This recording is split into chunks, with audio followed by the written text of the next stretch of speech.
Tonus Laboratorio del Piede, centro altamente specializzato nella costruzione di plantari su misura, dedica nuove tecnologie di rilevazione dei carichi posturali per dare voce alla filosofia di benessere che lo caratterizza. Ben ritrovati al meteo. Pressione in aumento sulle nostre regioni, bel tempo sul Triveneto. Vediamo il dettaglio. Sul Veneto sarà asciutto e decisamente anche soleggiato un po' su tutti i settori, con il cielo che si presenterà sereno o al massimo poco nuvoloso. Non sono attese precipitazioni particolarmente degne di nota, possibili soltanto locali foschie al mattino.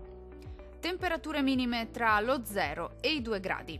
Valori massimi compresi invece tra 6 e 8 gradi. Vediamo ora che tempo farà sul Friuli Venezia Giulia.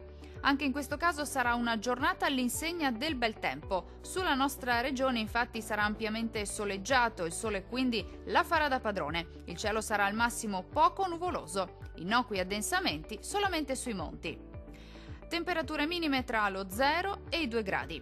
Valori massimi oscillanti invece tra 7 e 10 gradi circa.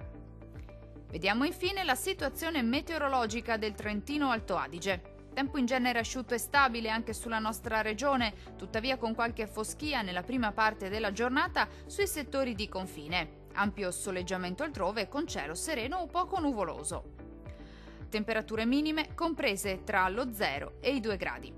Valori massimi oscillanti invece tra 7 e 11 gradi circa. Dal meteo di Antenna 3 per ora è tutto. Arrivederci al prossimo aggiornamento.